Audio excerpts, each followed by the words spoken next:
Hey everybody, Chuck Fosberg here from Next Home, and today we've got Steve Kelly with us from All Western Mortgage, and he's going to help us understand what's going on in the mortgage market right now.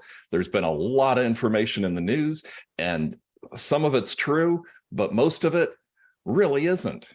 So we're going to interview Steve today and get to the bottom of this. So good afternoon, Steve. How are you today? And thank you for joining us. Great, Chuck. Thanks for having me. Always a pleasure. The biggest question that we're hearing, and I'm sure you're hearing as well, is I don't know if it's a good time to buy right now. Maybe it would be better if I wait a year until the market goes down. So what would you say to somebody who's considering maybe putting off their purchase for a year? I get that question a lot, and it's a very valid question because rates are expected to come down. And I'll touch on that in a bit. But right now, the first thing I tell that person, and I tell a lot of people, is that if you choose to wait, let's say you wait 12 months, okay, you're throwing anywhere from about $30,000 to $60,000 down the drain. And that sounds kind of crazy when I say it, but let's just break it down. Did you just say $30,000 to $60,000? Yeah, I did. I'll break it down for you. I know it sounds a little crazy, but so let's say you're renting for $2,000 a month. That's kind of the norm. All right, $2,000 a month. That's after 12 months, that's 24,000 you paid for rent to somebody else, right? You paid for their mortgage, you paid for their insurance, you paid for their interest, all that. You're not getting a dime out of it. You don't have anything to show for it. So that's one thing. So now you have 24,000 right there, you throw it down the drain, right? Let's say that your home, let's say you're going to go buy a $400,000 home or even a $300,000 home. The appreciation right now, if I were being conservative, let's say I'd be really, really conservative and your appreciation is only 5%. $400,000 home, that's 20,000 you're losing. And 5% is pretty conservative for around here. It's going to be closer to 10. But anyway, so let's say that's $20,000. Now you're at 44,000, right? The 24 you lost in rent, and the 20 you lost in your appreciation. And then on top of that, if you have a mortgage, you're going to be paying into your principal as well. So that's a forced savings account. And now you're not going to get a whole heck of a lot in a year, but you get about $4,000 or so. So you're getting closer to the 50,000 mark right there. Now, if you also, a couple other things, those are the three big things, right? A couple other things. If you're not doing the standard deduction on your taxes, you may actually be able to use some of that interest as a tax write-off. That's something for your CPA to tell you, but that's also another advantage. And then another advantage is your home ownership, right? I mean, you can do whatever you want to that property. You don't have to ask anybody's permission. You don't have to talk to your landlord. And you are literally building wealth for yourself buying now. Now, if the rates go down in 6-12 months and you refi later, I'm going to tell you that refi is not going to cost you $40,000 in closing costs. You may wait 12 months and save yourself about, hey, maybe you can refi, or maybe you can get a lower rate in 12 months, save maybe $300 to $500 on the payment. It's only $6,000 savings to the 40,000 or 50,000 you just dumped. Well, that makes total sense, Steve. I think a lot of people, when they're taking a look at getting a mortgage or moving, they're just looking at that monthly and not thinking of it long term, like you just laid out with the appreciation and what you call the forced savings, where you've literally got money in the bank in the property that you've purchased. I mean, you're still got to pay your housing payment. I mean, you've got to pay somewhere. Unless you live with your family, you have to pay for rent or mortgage. Why not pay yourself instead of paying somebody else? Mm-hmm. Granted, some of that's going to interest going to the bank, some of that's going back to you. Yeah, good point, Steve.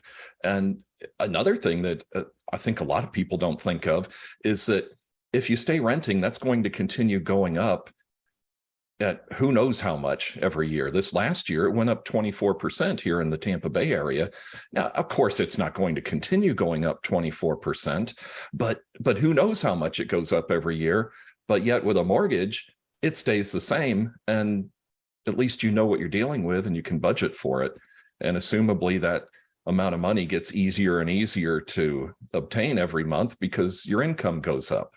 Exactly. And on top of that, some people might say, well, I don't have the money to put down, but we have down payment assistance program. I mean, there's like, you have the city, you have county, you have state, there's like 25 to 30 down payment assistance programs.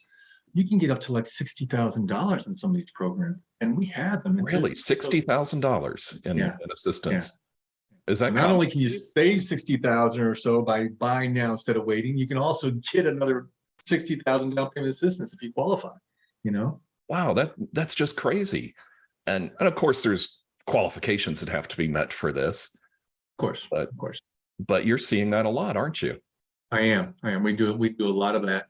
And I also do a lot of helping people with their credit. Sometimes their credit scores are low, and when we pull a report, we see the potential of what their scores could be, and then we could really print it out and show them, hey, this is what you need to do. And sometimes it's just a matter of paying a credit card down a little bit, and they send that to me, and I can get it fixed with a rapid rescore in 5 days, and now they're eligible for a house. Well, that brings up a really good point, Steve, because I'm sure not everybody that comes to you, I know it's the case for us, not everybody's quite mortgage ready yet. So if they're not quite mortgage ready, and maybe they know it, maybe they don't, you can lay out a plan. Isn't that so? Of course, Chuck, when they come to me, it's free. It doesn't cost them anything to call me up. It doesn't cost them anything for me to go over their situation. And even if I were to do a full application and run their credit and do a debt ratio analysis and all that, that doesn't cost them anything. We can either help them move forward right now or set a plan in place for them when they're ready. Do you find that a lot of people assume that they can't get a mortgage, but they actually can after all?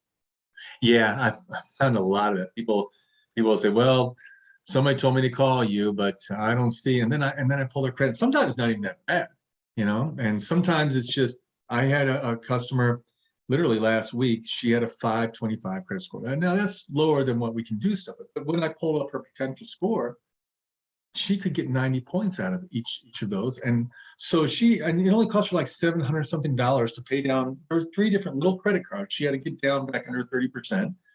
And it was going to jack her scores up.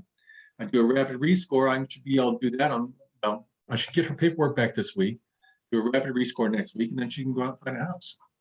That's amazing. So just a couple simple fixes that only someone like you would know to do, fix the whole problem. Yeah, it's sometimes not that complicated. Sometimes it is. Wow, that's really amazing. Steve, thank you so much for speaking with us today. It was awesome. And we really appreciate the benefit of your 30 years of experience as a mortgage loan officer. And thank you so much. We really appreciate it. Now, just in case people want to get hold of you, how can people get a hold of you, Steve? Well, Chuck, first of all, I really appreciate it too. Thank you.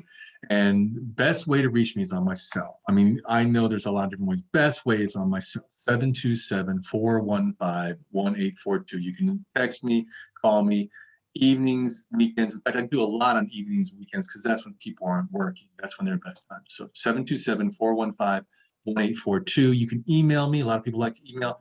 S for Steve, S Kelly, Kelly, at allwestern.com. So S Kelly at allwestern.com. We're on Facebook, we're on Twitter, we're on Instagram, we're on all the social media. So, there's a million ways to catch us now. Just pick up the phone, it's free. Give me a shout, and let's go over what you got. And I'll do everything I can to help. That sounds really great. Thank you again, Steve. Really appreciate your time today. Thank you, Chuck. I really appreciate it.